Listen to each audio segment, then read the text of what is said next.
here. Welcome to Power Poppy, and today I'm going to be doing some experimenting with my Copic Airbrush system. Come and join me. So we're going to be using the Cabbage and Kale stamp set. Now for this procedure, I am going to be making some masks. You can cut them out using the coordinating dies, but they give you a white halo effect. And if you want that, yay, you're all ready to go. So I have already stamped out my kale using some pistachio memento ink. I like this stuff just because it kind of fades into the background. It's almost like a no line, but it's a little bit more intense than that. I've just chose two of the smaller versions. I have a piece of scrap paper because I'm going to have some overspray. So I always keep a ton of my printer paper kind of stuff that I don't use. So it's like recycling it. So I'm going to use the Copic Airbrush system today, and to load that, what you do is you take the, not the brush end, you can load it that way, but the nib end, and you're going to match the nib angle with the angle on the air distribution system. Can't talk today. So you're going to literally put it in till it clicks, and this is what happens. You'll hear the air compressor underneath. I am going to take some tape here and just to tape down this so it doesn't scurry away on us. I'm going to start with a YG01. So we're going to be doing some experimenting with the airbrush system and then the Copic blender solution. Okay, so we're going to start with a YG01, and I'm going to put a base coat majority over top of the kale. So again, there are no masks on here. I'm just going right over the images.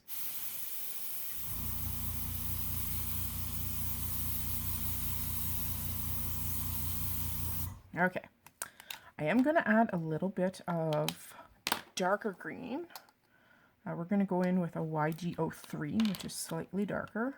I am going to test this before I do it on my system. So I'm just going to, yeah, this one's quite wet. I just filled it, so I'm going to be quite careful with this.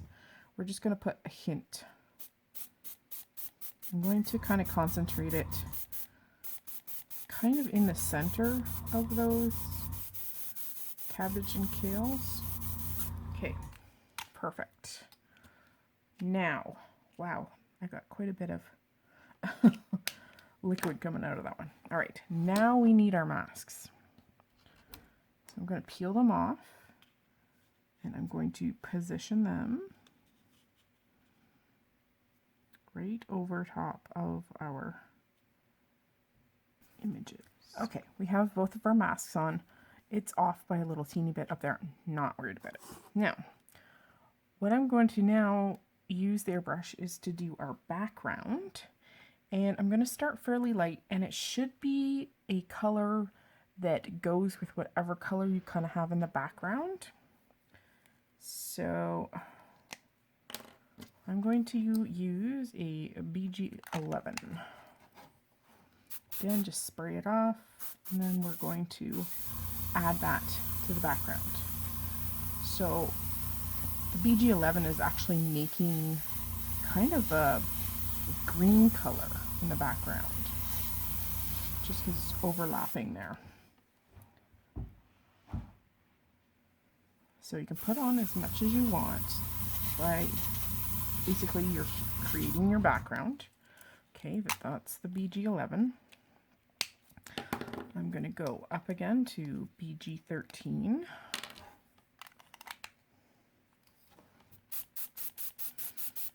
Okay, so this is a little bit darker.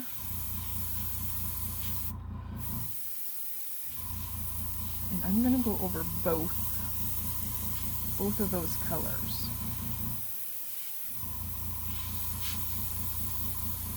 I'm going to be fairly generous with this layer. This is kind of like my medium tone almost. As you airbrush, you will get to know which markers work better than others. For instance, reds are very pigmented, so you'll get a lot of what looks like splatter from them. because their pigments are very heavy and thick. Whereas something that is, let's say, yellow, it's going to, it's not going to be as thick or opaque. All right, now we're going to go in with our BG72. This is kind of a, it's a green, but it's got a little bit of a blue-gray hue to it. So I'm going to go in and just darken up some of the edges. You can go in and overlap colors. You can go in and add more, say, medium tone, whatever floats your boat.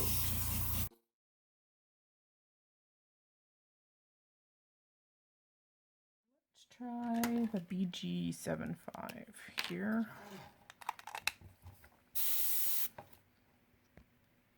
Okay, I'm going to try some BG75.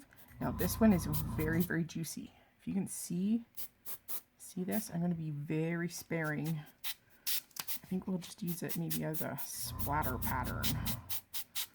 So because it's directional, I'm just going to rotate.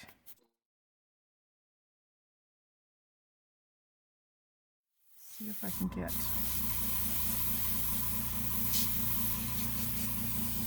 a more smooth pattern. Oh well. That's what this is all about. It's all about experimenting.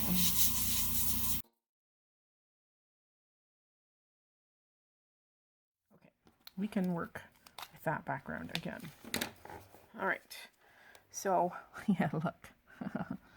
Okay, so let's just put our masks aside. Okay.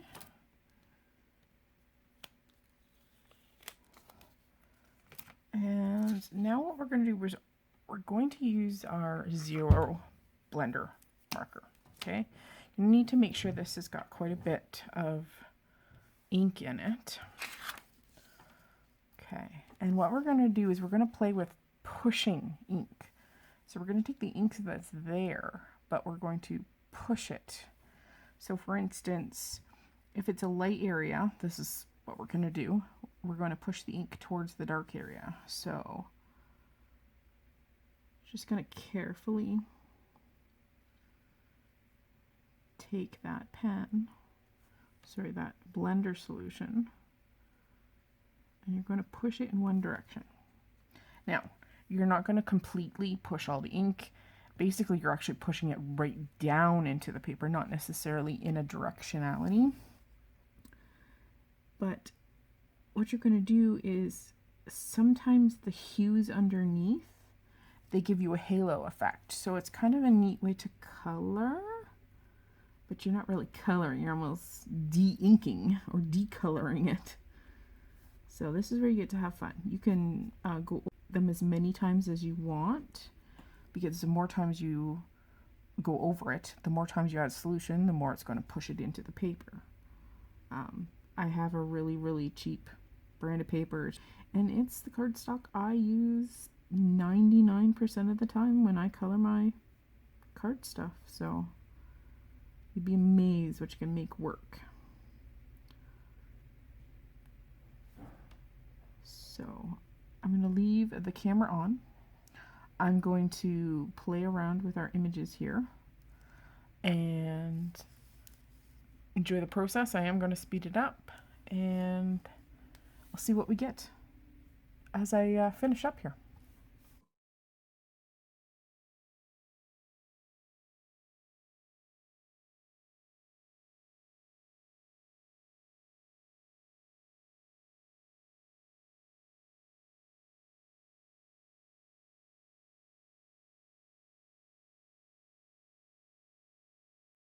So as the blender solution evaporates, you are going to get a different color. So if you look at this one is quite light in comparison to this one. This one is still quite damp, especially in the center. So it's had time to dry and the effect is different. It also depends on how much you lay down in an area, and it also depends on how much the color actually can be pushed into the paper. There are some colors, like some of the reds and the dark blues, you can't move them at all. So I recommend starting with a lighter shade first and then maybe moving more into a medium tone. But I think it's kind of a cool effect. Now, you can go in and do this multiple times. So for instance, I don't know, let's go in with maybe a peachy kind of color and see what we can do and play with this one. We'll leave this one the way it is. And I'm going to find a soft peachy color. I think we'll go, we'll try a YR01. And what we'll do is we'll play with maybe some of just the outer leaves.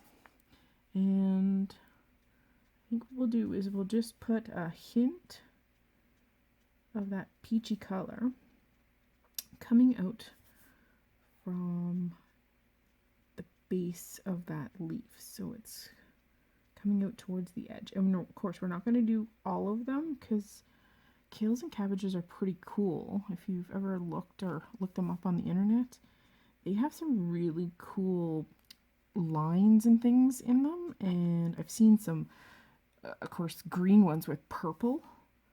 And of course, it starts on the outer, but doesn't necessarily go all the way into the center. So we're just going to practice making fun things. And of course, if a leaf is small and you don't want to do it, no big deal. Like I said, this is a true experiment. We're just going to play with our airbrush system and our blender. Now, I will also tell you that an airbrush system lays down a very, very thin layer of ink. It actually doesn't use up as much ink as you think it does. So in comparison to coloring in an image, when you color in an image, it's going to soak quite deep into those fibers. So if you don't have an airbrush system and can't lay down that very, very fine layer of ink, it's going to be quite different. You're going to have a lot of pigment that's left in that paper versus using an airbrush that lays a little bit on the top. It doesn't saturate like it does when you color versus spray. So there's a little bit of a hint. So again, we can go back in with that blender. Make sure it's nice and juicy. I always check mine on the back of my hand. I don't know why. So you can go in again. And you're going to push some of that back in. So it's going to make it look even softer. Of course, if you have any boo-boos, it might even push them down in there too. So just applying blender over that YR01. And of course, you can go over it many times as you want. If you want it to go into those areas and lighten up even more, go for it. Put some more blender solution. Okay, so it's going to continue to work at pushing it into the paper until that solution is completely dry. So, sorry, I'm just going in a little bit more on those inner.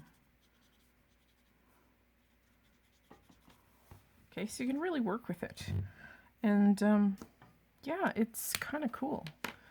So, I think to finish it off, maybe we'll put a little bit of the depth and kind of make the centers go down deep. So, instead of Copics this time, I really like to go in with my colored pencils and add those details to try, I can't even talk today, to try and get the depth. So I've got my colored pencils off to the side here, and I want fairly dark green. I don't want to completely push them totally back in. The key to colored pencils is really to have a really fine tip. I mean, if you look at this, okay, that's not even fine enough for me. It's actually quite dull.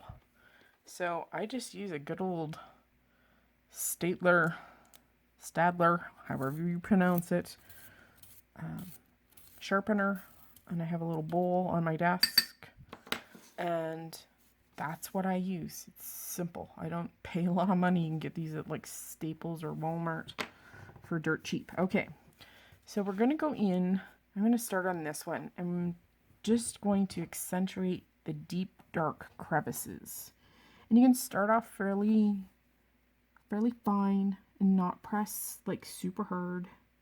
You can pick an area that is going to be down and dirty and have lots of shade in it, which tends to be that center, right? Because it's kind of a little ball of leaves. And then you start picking up any of those areas that you think are clearly without light. So you can also cover up, or you can add some of the detail back in, because a lot of these leaves, especially down in the centers there, have quite a bit of detail that Marcy has drawn into the image. So use that to help you. You can apply many layers to get a deep dark color. You can also use your pencil like on the side to get a nice skim of color, because you want to kind of make them a little bit rounded. So you can come in and play with all those things. And that's what I've been really playing with lately, is getting the finer details in to create the depth, to make everything pop. I mean, heck, you could have left it just exactly like that and it's gorgeous and you're done. But, you know, it's to teach your own, do what makes you happy.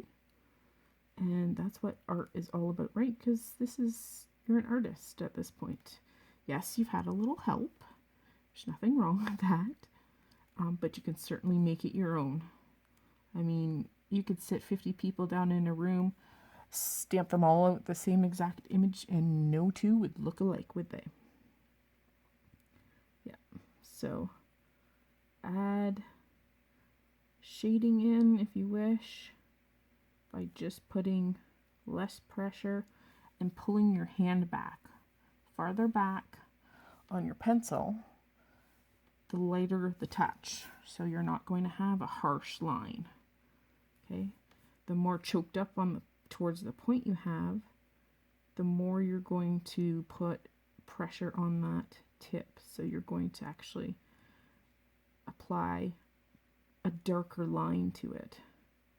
So in this instance, basically, just have fun and make it until you're happy. So I'm going to leave you guys here, and I'm going to come back with the final colored image. See you in a bit. All right, so I used my colored pencils, and I just added a tiny bit of depth and shading. It's not super dark.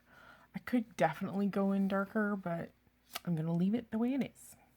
All right, the one thing I'm going to do before we put on our sentiment is, now I have a small mister with Copic blending solution in it, and you're not supposed to mist this, but I'm in a pretty well ventilated area, so I'm just going to mist it over my project. You can actually use, these are just the backs of the masks, and I'm not even like covering it specifically, but they're pretty well covered. And then we're just going to spritz that background. I'd like to give it a little bit more texture. Oops, that was quite a bit of texture. So what it does is, of course, it reacts with the Copics, and it gives you, it's just like putting water on a water-based ink, right? It gives you that speckled look. Of course, you don't have to dab it off because it just evaporates. But there, that added a little bit more interest to the back of my card. And now I'm going to grab my mini Misty and we're going to stamp a sentiment on. So now we can take it off this paper. And let's pull you guys back out a bit. And this is still damp. So actually, I'm going to go and heat set it first and then we'll finish the stamping. So give me a second here. Okay, so I heat set that just because it was quite damp. And I'm just going to put my magnets down on it. I have found I want it to be a thank you card. So I'm using the Burst of Kindness stamp set. And I really like the size of a thank you on this stamp set. And I think we're going to kind of nestle it here. That looks pretty good to make kind of a triangle. Right? Okay, so let's pick it up with the lid. Okay, I'm just going to pull in my Wicked Black. The same company, Craft and Kimmy. It's my favorite black ink. There, that's better. Now you can read it. It's maybe a little stark because I wasn't really wanting something super stark. But there we go. Okay, I'm going to build my card. And I'll show it to you at the end of the video. Thanks for joining me today, guys. I hope you like this tutorial, and I hope you give it a try if you have a chance. Thanks. See you again soon.